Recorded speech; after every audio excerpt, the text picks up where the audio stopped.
All right, welcome back to the Canadian Gun Vault, behind the vault door. My name is Mark Morelli, and tonight's podcast subject is going to be my weekend, which was a little bit crazy. For those of you that had an opportunity to follow the Instagram page and some of the Facebook, I had a banner run around weekend working for the Vault. It started with Dean's Open Shoot Day at the Galt Sportsman's Club.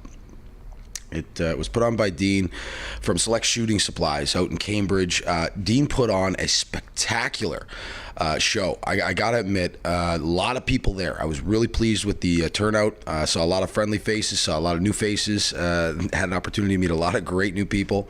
The Canadian Historical Arms Museum was there, and right off the hop, as soon as you came in, once you got parked, there was the most phenomenal machine gun display that I've seen in a while. They had some real fantastic hardware there. I really spent a good deal of time before I got anywhere near the line talking with Gary, and Danielle, and it was quite frankly. I love machine guns. I mean, I don't know most of you, but when you get a chance to see, live. The full auto type firearms that you don't get an opportunity to see often out in public. What a treat. I mean, to come across that Stinger, only one in the world, and to know that thing like rip roars out 1,300 RPMs, just a fantastic piece, and just this Frankenstein, combination of Browning's 1919 elements, and a stock from an M1 Garand, and a carrying handle from like a Browning bar. I mean, just really an interesting piece. Looks like a 1919 that was made for people to carry, and that's exactly what it was, according to Gary. It was originally designed as an aircraft piece, and if you take a look at the Instagram page, you'll see maybe a picture of it at some point, sometime soon. But it looks like a 1919, but something that a soldier could carry, and just imagining an item that would fire 22 rounds a second would be just a treat. Looking really forward to the day that I might get an opportunity to see that thing go off. An MG42, Hitler's buzzsaw, on its mount, and the idea that, if you've ever seen a K98 rifle, the famous, World War I and World War II bolt-action rifle used by the Germans, it fires an 8mm cartridge that, is often thought to be the power equivalent of like a 30-06. So if you can imagine, a 30-06 cartridge fed into a belt-fed machine gun, coming out of it at about 1,100 RPM. So again, 18 or 20 rounds per second of 30-06. I mean, it definitely would have been an intimidating piece, and certainly would have kept people's heads down during World War II. Again, like lots of interesting pieces there on the table. Probably one of the most interesting ones, and I mean, Gary was fantastic. I mean, he really took a great deal of time talking to me and discussing the items on the bench. They all did. They were really good about it, and there was actually an integrally suppressed Sterling machine gun. Now, I've seen Sterling machine guns, and for the people out there that may not be as familiar with firearms, a Sterling machine gun is the Stormtrooper rifle from Star Wars that is kind of modified. And if you've seen these guns, in movies, quite often they have that vented barrel and that curved stick magazine that comes out and protrudes from the side of the gun, which is really, really kind of cool and interesting. And they were used by British troops, I believe, and Canadian troops at some point. But to see one that's integrally suppressed, I mean, I've only ever seen it in video games. And to have something like that right in front of you, and to be able to hold it, and to know, it's the kind of thing that you don't see too often. Even a guy like me, I mean, never even seen one. I immediately looked at Gary and said, "Is that what I think it is?" And he says, "Yeah." And I said, "That's an integrally suppressed Sterling." And he goes, "Well, yeah." And I said, "What are the baffles like? What are the wipes like?" Because it's a little known fact that they incorporate wipes in the suppressor design. And as the gun is fired, the wipes tend to deteriorate, and so does the sound reduction level. But to see one there and to know that it's never even been fired. For the people that have seen one of these things run and know suppressed firearms, I'm told that it's not too dissimilar from the sound of, perhaps a bird's wings flapping when it's going off. And so if you can imagine, 9mm cartridges just pouring out of the side of this thing at about 600 RPMs, 10 a second, and the bolt making more noise than the gun itself going off. There is no muzzle report to speak of. That would be just a fascinating item to run. So moving right along, getting down, after buying some tickets and spending a little time with some of the crew members, we got out onto the line and immediately tried the BC 102, the new NEA 308 caliber AR-15 that is non-restricted. I'd really been looking forward to this one, and to have an opportunity to shoot an AR-15 rifle, essentially, that is non-restricted and that's been made available just recently to the public, was a real treat. I had my thoughts that it might not run as well as I had hoped, but not a single hiccup out of this rifle. It really was a fantastic shoot.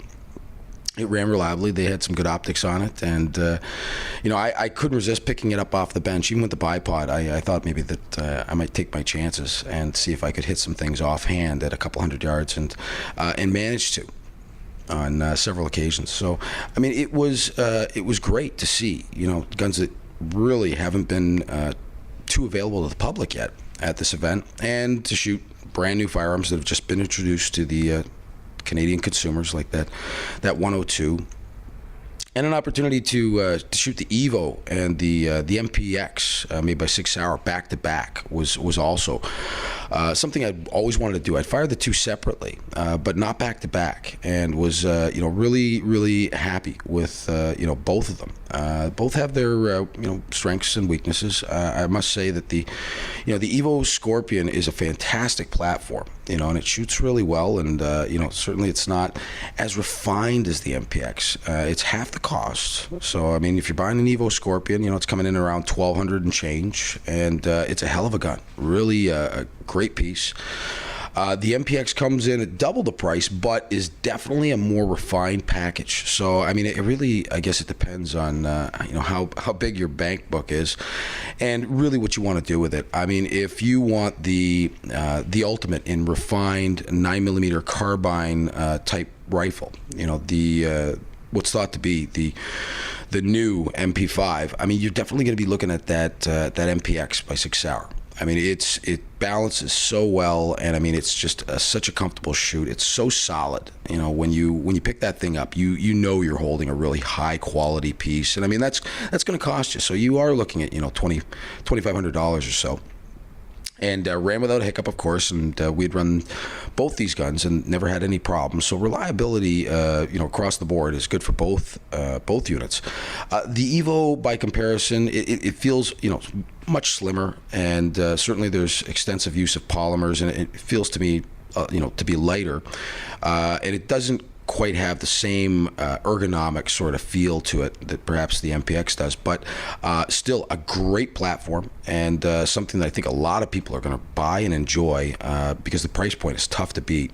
You get a hell of a lot of gun for that price, and so shooting those guns, and of course spending a little time with the people at the Savage line, I saw a lot of fantastic pieces that Dean had brought to out to the shoot for people to enjoy, and speaking to the people there, I mean, there were a lot of seasoned shooters. There were a lot of people that I'd seen out on the lines before, and I saw a lot of like brand new, and spoke to them, brand new shooters that had never shot before, and again, really a fantastic opportunity at an open range day like this for people that don't have licenses and have maybe perhaps never fired a gun before, to do so in a safe environment, under supervision, and nobody really left the line looking like they were unhappy. I saw a lot of really satisfied people, and I spoke to a number of individuals, and found that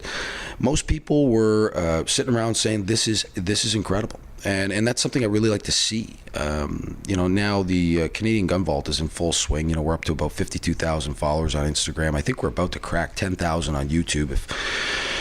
If you haven't been watching the YouTube lately, I'm definitely going to encourage people to tune into to those two platforms. But moving around the line, I saw so many satisfied characters out there with big smiles on their face after they managed to ring some steel. And Galt is really terrific for that, and a great place to do it. And got to put out there a big thanks to Dean from Select Shooting Supplies for putting on that show for us. Really looking forward to another one sometime in the not too distant future. Not sure when he's going to plan to do that, but whenever he does, I'll be glad to help and glad to be there. And we'll see if we can't get some Canadian Gun Vault members out there, and perhaps some of the odd and different items that we like to shoot from time to time.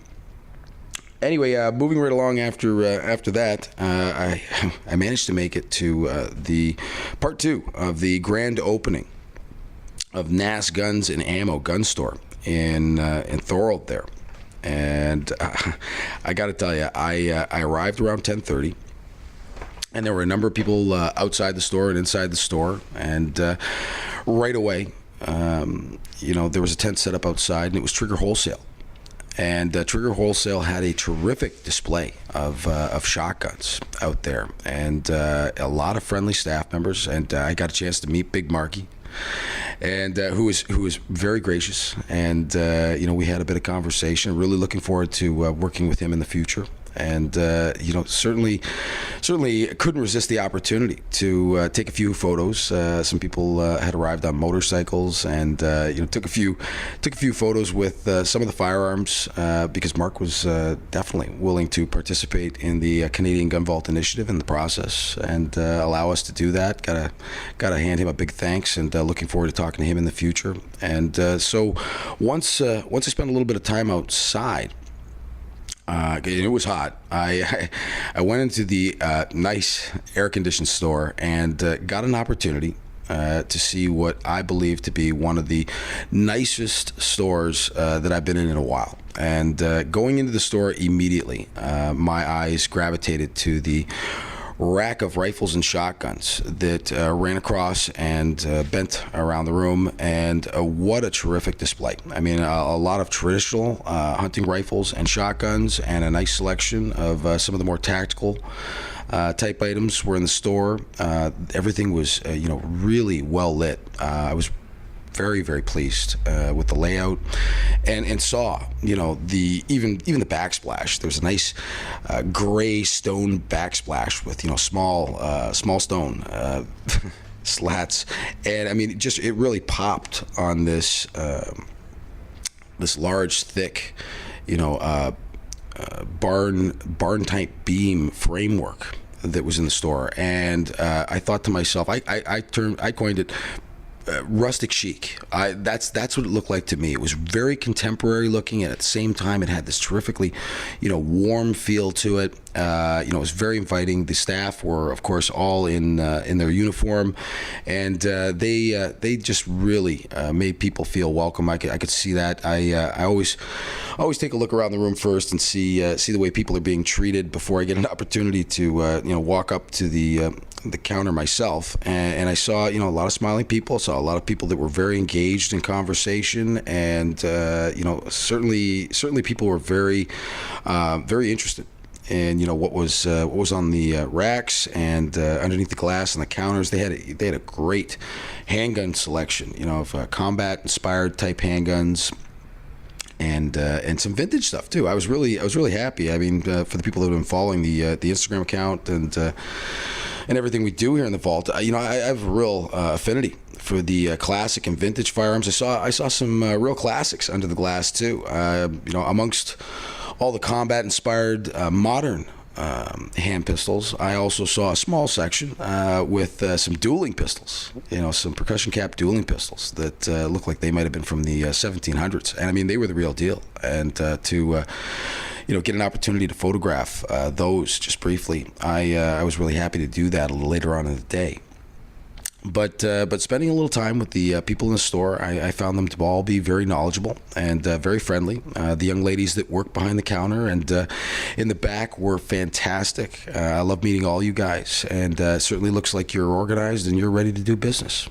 And I think the Niagara region is ready for you. So glad to have you, and welcome to the Niagara region firearm community. And I'm sure you're going to attract people from miles away. So really glad to see a new gun store opening, and always good to see that, because it tells me that the Canadian firearms community is growing, and the demand is growing as well, which is always something nice to see. And certainly it was a real pleasant day for me, and I got to thank everybody that made me feel completely welcome, and the crew members welcome. We had a great time. I spoke to the crew after, and everybody agreed that they put on a great display, great show, and certainly looks like they're going to do some good business, and we're pleased to see you.